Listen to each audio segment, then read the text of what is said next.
I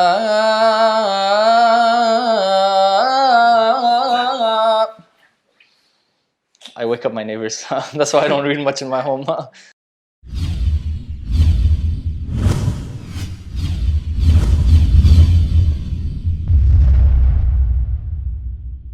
Bismillah.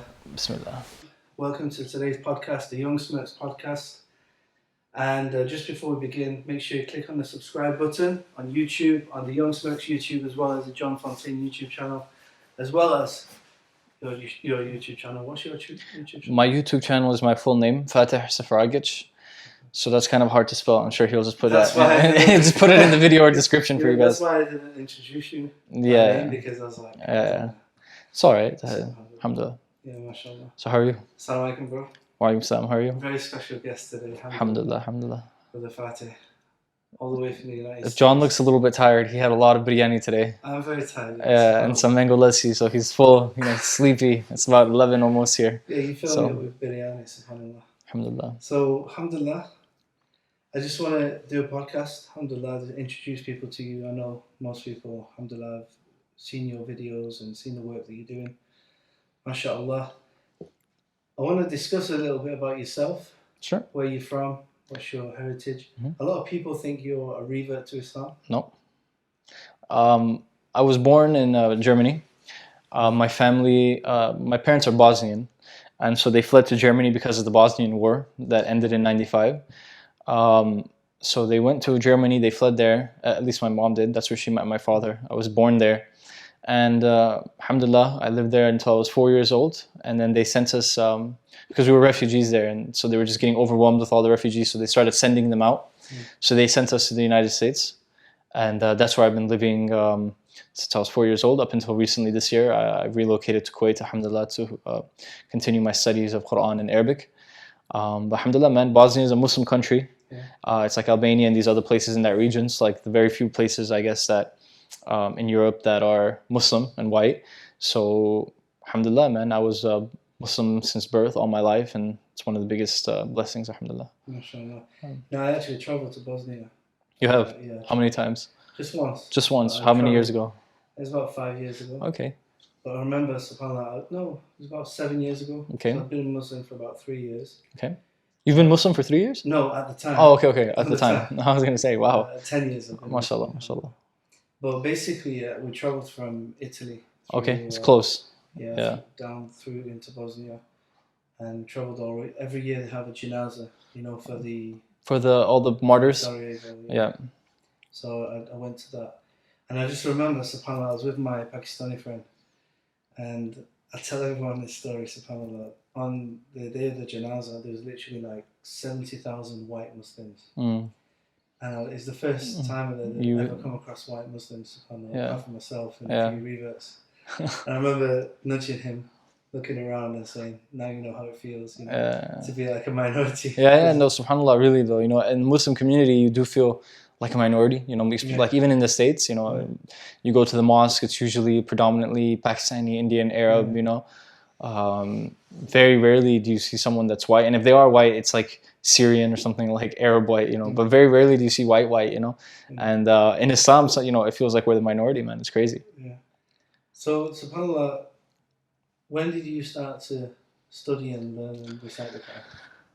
I want to say that my studies began before I started officially studying anything, in the sense that from young age, my mom was always very deen-oriented, religion-oriented. So she always made sure that, like when I was about 3 or 4, my first memories is when she used to go for classes to learn how to read Arabic, how to, recite Quran and all of that. She used to bring me along for her sister halaqas and stuff. And not even me studying, but just being in their presence and being in that, in that surrounding, I was listening to the teachers and like the sisters pronouncing things, and my mom would say, like, I would go home and like I would just be like ha ha ha, ha, like just repeating what I said, So from a young age, I was introduced to the Arabic language and the alphabets because of Islam. And my mom always, traveled and went to different, lectures. She loved to, she loves knowledge, so she always used to travel and gain knowledge and ilm.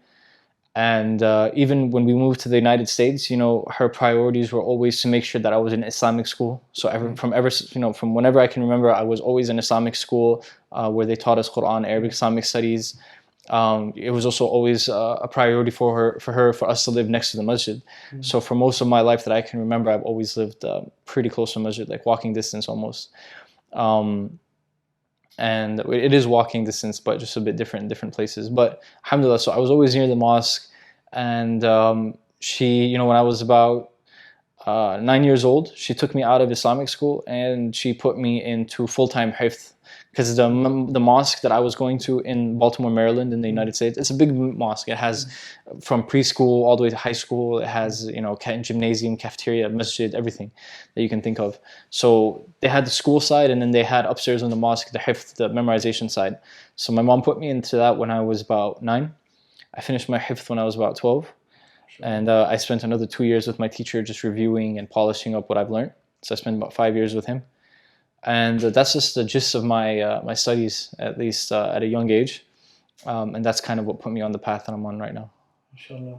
So what was the first kind of YouTube video you did where, you started getting a lot of attention to your recitation? So it was the second time I ever did Taraweeh in a big mosque, at least. Because my teacher, subhanAllah, he was wise. He trained us to do Taraweeh, even before we went to mosques. We had like little trailers that we used to read in and stuff like that, maybe 5-10 people, just to get us going, to get us practicing. But it was about my second year of doing Taraweeh. It was in Houston, Texas. I led with this other sheikh, alhamdulillah, and I just, didn't think nothing of myself or anything of it at the time. I was just recording, videos, just like might as well record myself while I'm reading. Very amateurish, just put a camera in front of myself, recorded it, put it on YouTube. Nothing came of it for like a year, maybe like 20, 30 views. How old was you? This was when I was about 15. Yeah. So then out of nowhere one day, I remember waking up a year later, like when I was like 16 or something, 15, 16. And I get like 2,000 something unread emails. And I'm like, why do I have so many emails? I don't even use my email. And it says, this person's following you on Twitter. This person's following you on Twitter. I was like, why are these people following me on Twitter? Because I don't even use Twitter, like at all. I had 0 posts, 0 everything, I just had my name. And then I saw people were tweeting at me saying, oh, mashallah, this video is so beautiful. You have such a beautiful recitation. So I look at it, someone from Morocco or something took my video and re-uploaded it with the Arabic title. It just said, white guy reciting Quran, awesome, or amazingly or something. And that went viral. I think that got like 1 million views in like a day or something over there. And so people found me from that. And so slowly, that's where it started. People started following me on Twitter, on Facebook. I had to make a Facebook page because people started friend requesting me, and they maxed out my friend requests on Facebook. And then I realized like I need to do something about this. I made a Facebook, I made an Instagram when that came out. But that was the first video that went kind of viral. And from there, people just started inviting me different mosques, first in the US and then abroad. Can you come here? And then I know how it feels being that white guy. Yeah. So that's being famous like yourself and being recognized for that. It must be like it. It is times 100, but it goes both ways for me. It's like a double-edged sword. Like it's really beneficial for me. Alhamdulillah, I got known. But at the same time, I've had people tell me like the only reason that you got known was because you're white, which is hurtful for me because it might be true for some people, right? But I pride myself in what I do, and I like to think that there's more to myself than just being white. Like there's actually a talent there that is appreciated. It's not just because you're there's people better than you. It's just because you're white. Because that's what people have told me. So I'm not gonna deny it. And I totally relate to that, and I get that a lot as well. Something that I'm doing or people I'm working with. Maybe the success that I'm having, people just say, it's because you're white. Yeah. White privilege. Yeah. Of course, white privilege exists. Yeah. But at the same time, I like to think that I work hard. Exactly. Not every white guy is doing what I'm doing. Not every white guy is doing what you're doing. And it's easy just to kind of brush off this hard work, just to say, white privilege. It is, man. But you have to be realistic. It might be true for some people. They're just like amazed white guys reading. But at the end of the day, I'm confident in myself and my abilities. I've always been that kind of person. I tell myself, I don't care what color I am. You bring me whoever you want, and I feel like I can compete with the best of them because that's just, I believe in myself. You get me? And I'm never gonna let people make me feel like, oh, it's just because of this. It's like, well, if that's the case, bring it on. Like I'll prove it to you. I'll make like that's how I am. I like to believe in myself and try to be as confident as possible. But I also do, acknowledge like these outside factors. At the end of the day, I'm not the one that planned anything. You get me? I never had any intention of reciting Quran, being a Quran reciter. When I finished my hifth, and I was like, that's it. I'm like, I couldn't wait to finish, to get out of that school and go continue my normal life, do psychology. I wanted to be like a therapist, married and family, like whatever plans, ambitions I had at the time. I never planned this in my life at all. You get me? So it's like, at the end of the day, whatever happened is from God's plan, and that's how He meant it to be, and that's just how it is. So you can say it's because of this, or I can say it's because of that. At the end of the day, really, it's because of Allah's plan. And so SubhanAllah, it's amazing, to meet you, and people have grew up listening to you, like a whole generation of Muslims, like following you from that's young crazy age, yeah, and now you've mashallah matured, and SubhanAllah. Yeah, man, it's crazy. It's a big responsibility too, man. You have to try your best when people look up to you. And as I said, some people, they chase this kind of lifestyle, but really they don't really understand what they're chasing. Because it's a huge responsibility, man. And the thing is, when you become famous really young, like for example, I feel bad for Justin Bieber and all these young celebrities. Like, he's a bit older now, he's matured, but when he was young, he used to do a lot of crazy stuff, and people used to give him a lot of hard times, like just But the thing is, when you're that young, like you're still figuring yourself out. People looking up to me as a role model, as an inspiration at the age of 15, 16. Like I still don't know even who I am. I'm still making mistakes. I'm still making mistakes today, I'm not, and that never ends. But especially in that age, you're just all over the place, just with everything, you know what I mean? So it's just like, yeah. Did you ever think that maybe you would take a different path? Like when you started getting famous, did you think, well, maybe this isn't for me? The thing is, I've never thought that. And the thing is, I've really, the path that I'm on, I appreciate it a lot. I actually, for not the fame aspect of it, but I appreciate like the fact that my life it revolves around Quran. Like, I couldn't ask for it better. Like, why would I want something else? Forget the fame element to it. It's like being able to recite the Quran, study the Quran. Look, you met some of the people that I get to meet, some amazing, beautiful brothers and shuyukh. Like, I'm in this beautiful country because, like, it's, at the end of the day, it's actually a privilege to be on this path, and I realize that more and more every day, and I wouldn't want it any other way. Whatever comes with it or goes with it, as long as I can maintain the aspect or the element of, because it's like your anchor, man. The Quran is like an anchor in my life and always has been, and I never want to, the more attached you are to the Quran, the more your life revolves around the Quran, the more blessing your life has. And a lot of that's not just for me, that goes for you or for anybody. You can choose to revolve your life around the Quran as much as you want, and you will see that same effect. However, as human beings, that doesn't happen to us naturally, because a lot of us get distracted or whatever it is in life, or we have other goals. So that's why it's a privilege. It's sort of like being forced on this. Like, it's like, no matter what I try to, even if I think of something else, like, I've just invested so much time and it's just who I am now. Like, it's like my life doesn't allow me to really think about or doing anything else. So it's like, it's always like, it's like a blessing. It's like always I'm being steered back into the right direction. Like, I'm not allowed to, like, you get me? Like, that's always how my life has been. Like, it's so much pressure to stay on. I will go really off track sometimes in my life, but no matter what happens, I always get like redirected right back, like, and that's because of the Quran, because of my love and appreciation for it. And one of the biggest blessings, is the more you love the Quran, the more you love God, because it's His word, makes you appreciate His religion more. And so, the contentment, the happiness, the understanding that I've gotten from this religion, from this book, from this relationship that I have with God, with however strong or weak it might be, is enough for me to never want to let go. Why would I, if I can do this for the rest of my life with pleasure? You're telling me about some of the ideas you've got for dawah in the future that you wanted to do with, especially with different reciters. And my goal is, you can appreciate this a bit more. I was actually speaking to our mutual friend, Abu Jibril, about this. We had a conversation the other day, and people don't understand the power, the raw power of the Quran. even if you don't understand a single word. Like, I'm sure you enjoyed the recitation today in the mosque. Yeah. Like, I swear to God, I was thinking, I understand in bits and bobs here and there, but nothing really, But even when you don't understand a single thing, like sometimes when you pray, like, Just to clarify, it was a different sheikh reciting. yeah, different sheikh, He wasn't praising yeah, himself. yeah. The It was Sheikh fantastic. Wadi Yamani, mashallah, beautiful voice. Mashallah. So we were praying behind him. And I remember the first thing that came to my mind when I said salams was like, it's like you got snapped back into reality. Like it felt like for those 10 minutes, It's beautiful. like you just feel like you're somewhere else, like you're in some other zone, like in some, and it's like we're all in like, you know what I'm talking about. And so as soon as you say salams, it's like it's just like it's like waking up. You give me, it's like when you sleep.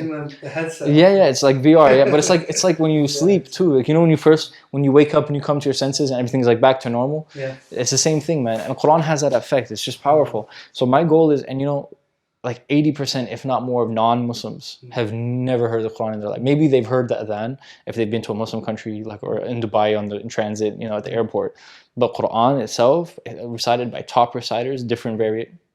Most of them have never heard it even once by any reciter, And I feel like just listening to the Quran, like if my goal in life is if I can spread the Quran to not just Muslims, but the whole world, the same way these artists go out and have concerts and stuff and thousands of people come, we should be able to do the same thing for Quran. These guys are not, you see, the thing is this music isn't healing these people. It's making them more sick. It's distracting them. And it's making them forget about what's important. So if you can actually have Quran in the same format. Have you seen the Quran competitions in Africa? No, I haven't. Have you never seen it? No. SubhanAllah, bro, you've got to come. Inshallah, bismillah. Like seriously, like full stadium. I've seen one video of that one guy that went viral reading Surah Yusuf. In Africa. Yeah. The one I'm talking about, they have a Quran competition in Tanzania every year. SubhanAllah, they fill like 100,000 stadium. I've seen that in Indonesia. They invited me for. They have something called One Juz One Day where they read. I don't know. And at the end of it, they finish reading the whole Quran. So they all assemble in like a stadium, and it was beautiful. They asked me to come, and that was the first time where. And they asked me to read like the last few verses of Juz Amma, like Qul Huwallah, the surahs that people know. And man, like. You have a stadium full of people reading with you. I've never experienced that before. It was overwhelming, man. It was just like so many people reciting Quran at the same time. It was crazy, man. But exactly, man. But you want to get that. That's Muslims. All of these things are from Muslims. Non-Muslims are completely like just left out. I totally agree with you. Not just in the actual recitation, but also the message of the Quran as well. Like when Allah tells you to say something. Yeah. Like, people trying to get into all these detailed arguments with dawah. You see, but this is... Just say the simple... You see, I go even simpler than that. I go by feelings are the strongest. You might think something, but a feeling... Like you can think, if you're married or you have children, you can think good stuff about them. You can understand that your wife... You can understand your wife is a good lady or, your children are good... Whatever. Feeling something is completely different. You don't even need to understand it. Like when you feel something, like you just feel something for somebody or for something, you can't explain it. You don't know why, but you will move mountains for this feeling, right? So feelings for me, and that's the beauty of it, is you know what? People say you have to understand the Quran and this, most important things, understanding the message and blah blah blah. Yeah, it's true. However, most Muslims in the world don't speak Arabic, and most Muslims, they love the Quran and they listen to it and they appreciate it, and that's because I feel like it's really powerful, just the feeling. You can just listen to it, whether you're Muslim or not. You can just listen to Quran and feel it affect you and impact you. And if you understand it on top of that, oh man, that's when it changes you completely as a human being, right? That's when it moves your soul like nothing else can. But the beauty of Allah's words is that just even hearing them is enough to rock your soul. Do you get what I'm saying? Yeah.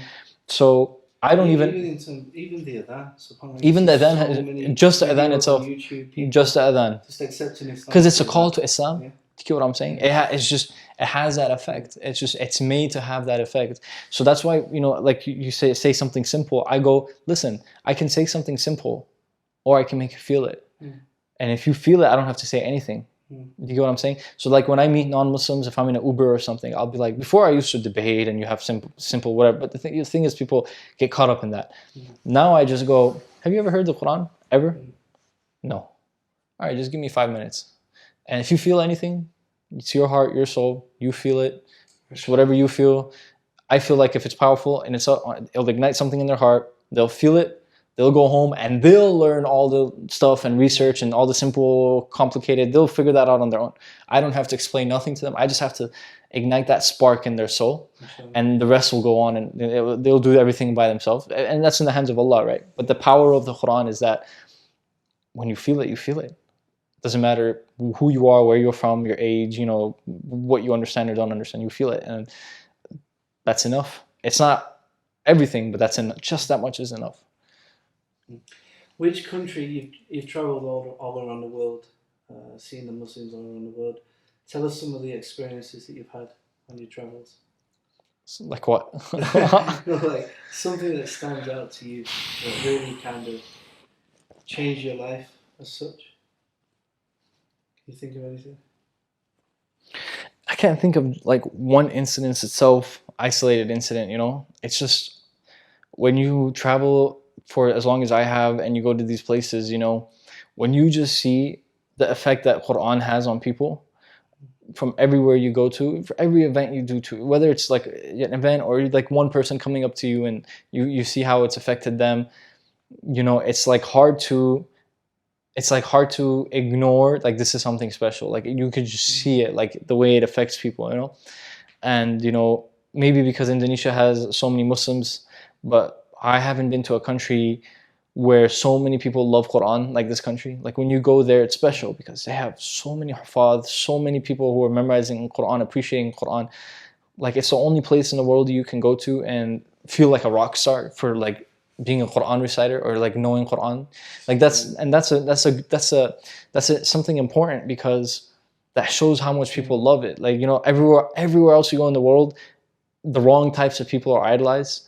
But you go to like Indonesia, Malaysia, these places, man, like we're in a Muslim country like Kuwait, but people, it's like, it's like, it's normal, whatever. But there, man, like I'm telling you, the love that these people have for Quran, I've never seen it anywhere else, man. And that's the most special thing for me, because when I go there, you can feel so many other people loving the Quran just as much as you do, if not more, so many. And it's beautiful to see, man. It's really beautiful to see. You recently went there, right? Yeah, it was a bit of an accident. Right? Yeah, I was in Bali. We were doing some tourist things, so we decided to take on motorbiking because it's like $2 to rent one for the whole day. We said, why not? So I decided to ride one, and while I was practicing in the parking lot, I just drove straight into a wall, and it fell and crushed my foot. I was in a cast for like 3 months. My friend fell on the street on the way to the restaurant we were going to. He fell twice. Alhamdulillah. First time it was not that crowded of a street. It was like a small street. The second time it was bad. He went left into a pole. However, had he gone right, he would have went into oncoming traffic. He could have easily died. It was like literally 50-50 because What was wrong with them things? No, nothing. The thing is, when you don't know what you're doing, it's your first time, you could think what's wrong with him. It's just one small little because the thing is, he was riding a bit faster than he was used to or comfortable with, and his hat was about to fly off. So he took off one hand to grab his hat, and he was just holding on to it with one hand. And that's what kind of threw him off is, he's not good enough to ride with two hands, let alone one. So God said, because it's 50-50, man. Either you go this way, you die, you go this way, Stay on the Salat al-Mustaqim, exactly, man. So you're now living in Kuwait. You've been studying Arabic. Yeah. MashaAllah, your Arabic's improved so much. Alhamdulillah. A little bit, yeah. I've been studying Arabic kind of like, what's the word I'm looking for? Subconsciously, like all my life, like it's always been there in my life. It's just now putting the words that are in my mind already into use properly. You get me? So like when I hear things, it's all familiar to me. I just don't know what I'm saying. I don't know what I'm hearing. I just have to learn it. So, yeah. So how do you feel living in Kuwait now? I love living in Kuwait, man. Difference for America, right?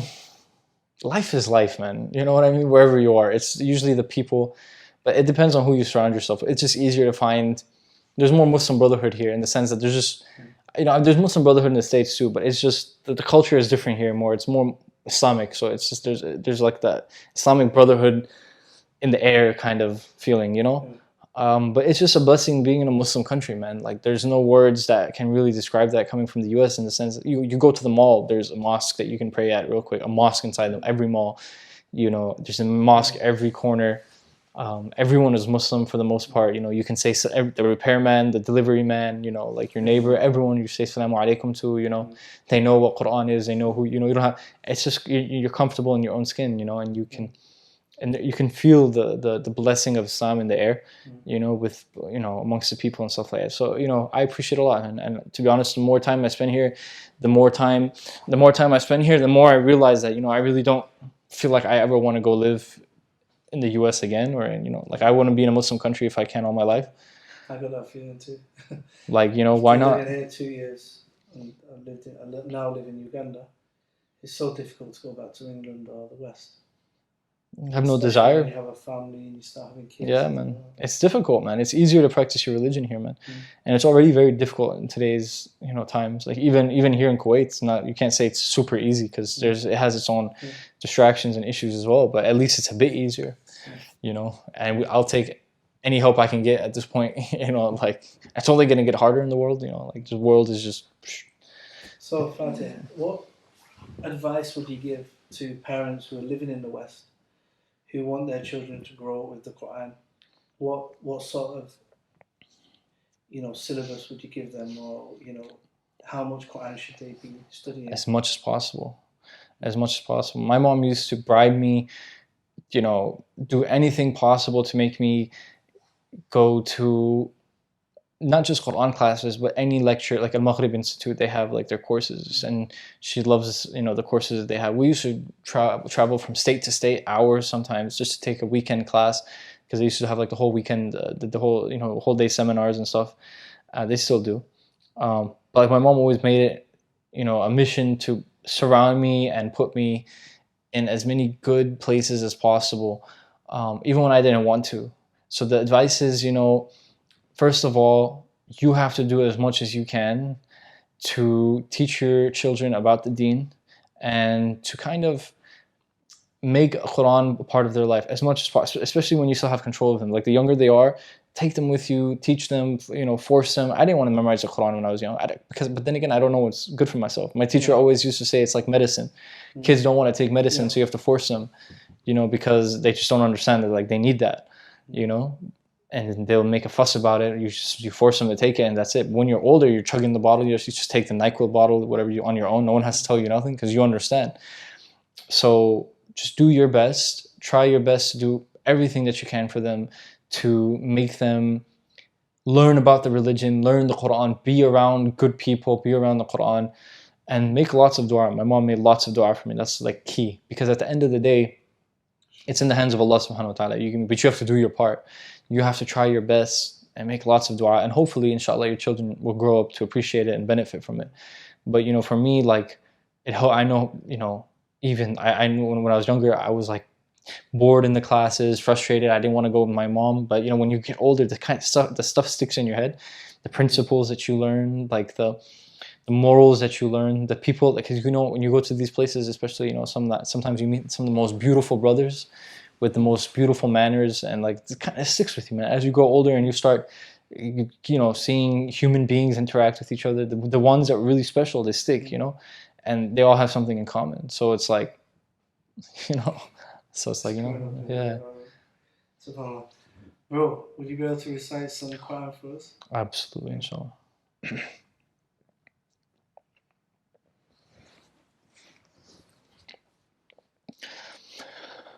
أعوذ بالله من الشيطان الرجيم.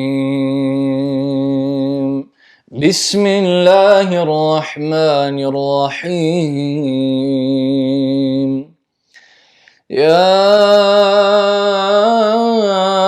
أيها الذين آمنوا اتقوا الله ولتنظر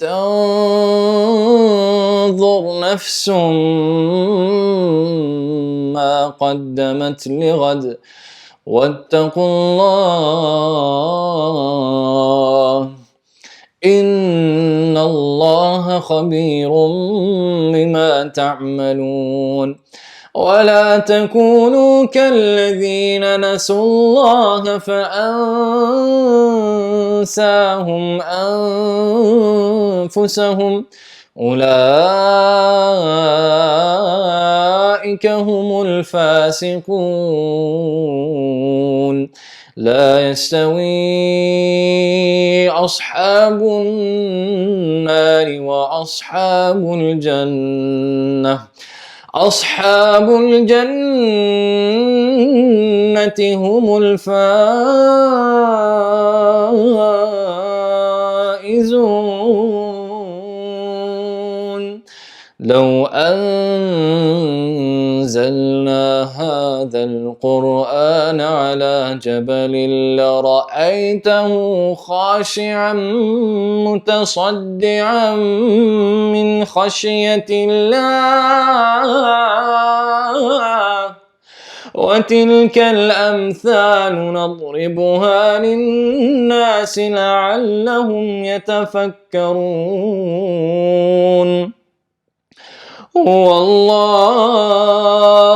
هو الله الذي لا إله إلا هو عالم الغيب والشهادة هو الرحمن الرحيم هو الله الذي لا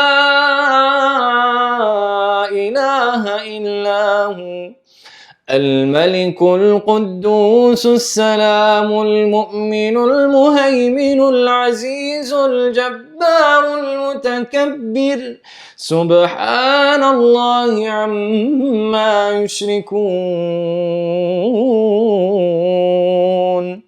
هو الله الخالق البارئ المصور له الأسماء الحسنى يسبح له ما في السماوات والأرض وهو العزيز الحكيم صدق الله العظيم بارك الله That's a good بارك to end on. Alhamdulillah. And it's a pleasure meeting you. And Jazakallah khair. Likewise, man. I wish you all the best in your studies. Barakallah feek. Your family and everything. You too, man. Yeah. And all the stuff that you do, may Allah subhanahu wa ta'ala increase you, put barakah in it. And for all the listeners, man, may Allah subhanahu wa ta'ala accept all of our du'as and keep me in your du'as as well, guys. If you benefited at all, even if you just make one special du'a from me after this video when you pray, is enough, inshallah. But remember me in your du'as, and inshallah, may Allah accept from all of us.